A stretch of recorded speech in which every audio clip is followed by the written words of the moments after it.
Olá, bom dia! Tudo bem com vocês? Vocês estão bem?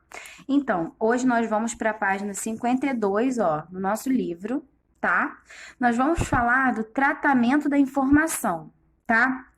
Na matemática, há uma área que nos ajuda a organizar os dados. É como, gente, se uma informação chegasse, é como se você fosse fazer alguma coisa como voltada à estatística, a essa parte aí do estudo mais da matemática, mais aplicado. O que que é isso, tá? Você recebe uma informação e você trata aquela informação, você divide os dados, como se fosse o dado do Covid. A gente não tem lá um gráfico de quantas mortes e é dividido, né? É... Ah, distrito tal tem tantas mortes, distrito tal tem tantas mortes. É como se fosse isso, é como se você dividisse e você simplificasse aquela informação que é passada para ser passada para outras pessoas, tá bom? Então é basicamente isso, tá bom? No caso, é quando você organiza alguma coisa em uma tabela, em um gráfico. O gráfico vocês vão ver mais um pouquinho para frente, tá? Então, ó, essas formas são as mais comuns de organizar informações. Então, a gente geralmente usa gráfico para poder dividir, né?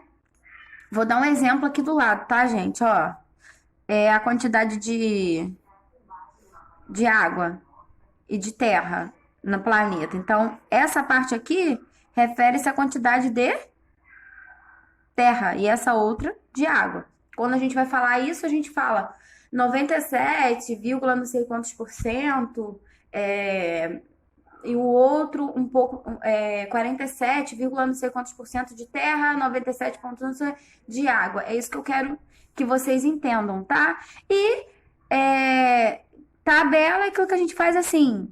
Ah, vamos ver a média. A gente tem 3 turmas de terceiro ano, tá? Então aqui, ó, tem terceiro ano A, terceiro ano B, terceiro ano C, ó. A, B, C. Aí você vai observar aqui esse gráfico aqui e vai falar qual turma tem mais alunos. Então, pelo gráfico você vai conseguir encontrar o numeral, né? Porque aqui, né, significa que o terceiro ano C tem mais alunos, porque a quantidade, né, que tá aqui, ele tá maior. Então, é isso que é o tratamento de informação, tá? É uma área, então, da matemática onde as pessoas fazem esse tratamento da informação, eles vão lá, eles leem, eles pesquisam, eles colocam a informação bem salteada para a gente poder entender como que é, o que eles estão querendo passar através daquele gráfico ou tabela, tá bom? Gráficos e tabelas. Um gráfico ele tem várias configurações, ou seja, vários formatos, tá? Um gráfico pode ser dessa maneira aqui, né? Ele pode ser dessa maneira aqui, tá? Então, eles podem ser por setores de barras ou lineares e possuem eixos horizontais e verticais, nesse caso aqui, tá?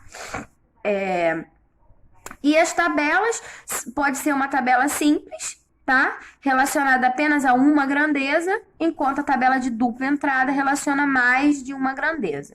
Vamos dizer, tá? Vamos falar aqui dessa tabela aqui, ó. Essa aqui é uma tabela simples, tá vendo? Vamos dizer que aqui é a nota do primeiro bimestre, aqui é do segundo, tá? Aqui a gente vai falar agora sobre as médias. A média é aquilo que a tia Mariana já ensinou, tá?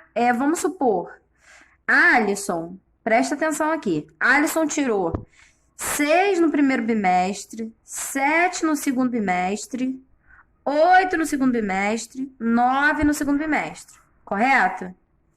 O que eu tenho que fazer para saber a média final do Alisson? Eu vou somar isso tudo aqui, tá bom? Vou dividir por 4, porque foram por 4 bimestres, e vou colocar a média do Alisson aqui, tá bom? Isso é a média. Só que também existe a média comparativa, que é essa aqui que o livro está dando da explicação. Lucas tirou 8, Matheus tirou 7, Luan tirou 7, Raíssa tirou 6, Caio tirou 7. Tá vendo? Só que o que acontece?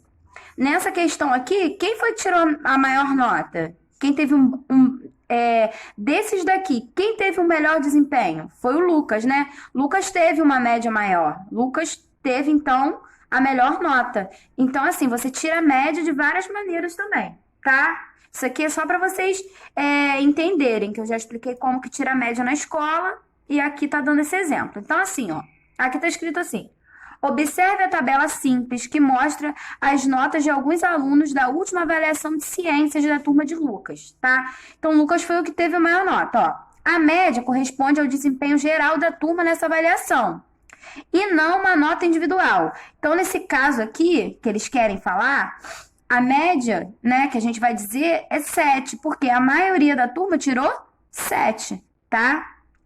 Nesse gráfico aqui, tá querendo saber a média, assim, a professora passou uma avaliação de matemática, a maioria dos alunos tirou 7. Então, a média, né, a média geral foi 7, então eles tiveram um bom desempenho, tá?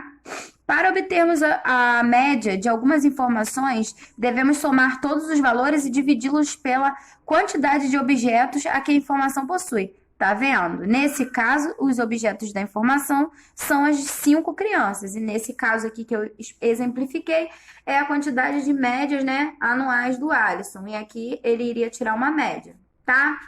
Então, vamos para a próxima página.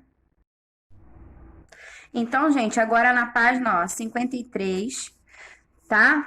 A gente vai falar agora, né, como é que a gente vai somar as médias. Então, aqui a gente pegou as médias dos alunos, somou, deu 35, dividiu por 5, porque você dividiu por 5 crianças, tá bom? Então, a média de desempenho geral da turma foi 7, igual a tia Mariana já tinha falado.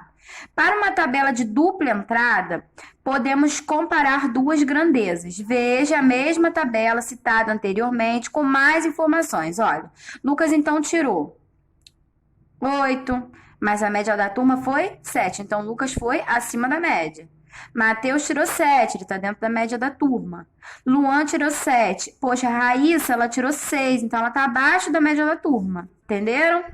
O Caio tirou 7, está dentro da média. Ó, note que nessa tabela de dupla entrada, podemos comparar as grandezas, por exemplo. Lucas ficou com uma nota maior que a média de toda a turma. Mateus, Luan e Caio ficaram com uma nota igual à média da turma. Raíssa ficou abaixo da média da turma. Vocês estão entendendo, gente, como é que é? Então, é isso aí, ó. Então, é assim que a gente faz esse tratamento de informação. Vale ressaltar que é importantíssimo, tá? Que vocês tenham em mente que esse tratamento de informação, tá? Ele é feito geralmente por especialistas. Eu vou dar um exemplo para vocês agora de IBGE, tá? Que é Instituto Brasileiro de Geografia e Estatística. O que que acontece? IBGE vai na casa das pessoas, tá? Ou pergunta às pessoas na rua assim: ah, em quem você votaria? Aí a pessoa vai lá e fala: ah, eu votaria em tia Mariana, certo? Aí o outro vai lá e vai falar que vai votar na tia Jaque.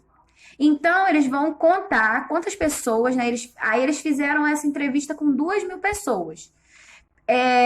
49% disse que votava na tia Jaque.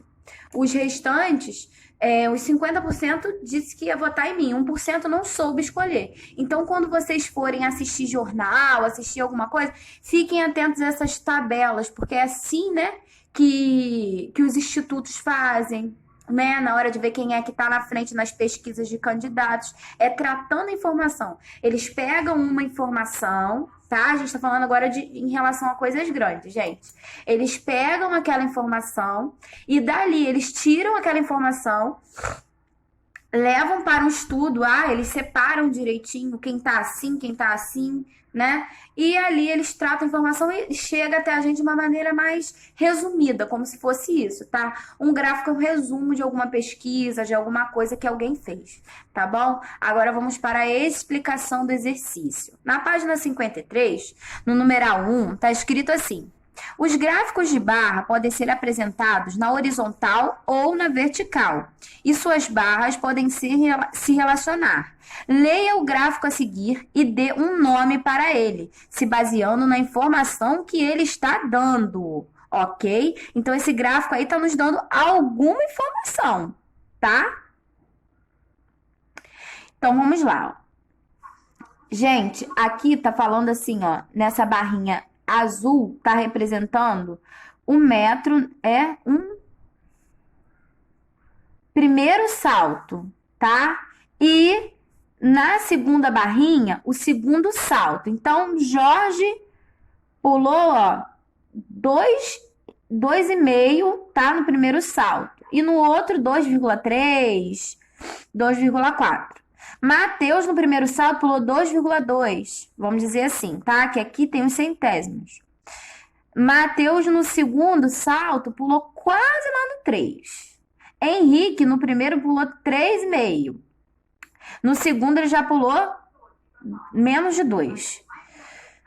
Juliano pulou 2. No segundo, Juliano já pulou 2,9, 8,7 mais ou menos metros, tá? Agora responda. O que indicam as cores azul e vermelha no gráfico em destaque? Vocês vão escrever aqui. Quais foram os competidores que tiveram melhor classificação no primeiro salto? Coloquem aí também. Aliás, letra C. Quais foram os competidores que tiveram melhor classificação no segundo salto? Aí vocês vão ver aí e vão colocar, tá bom, gente? Letra D. Você teve dificuldade de ler as informações do gráfico em questão? Por quê? Vai lá, tá? E bota a sua resposta, que é a resposta pessoal, tá bom? Vamos para a próxima página.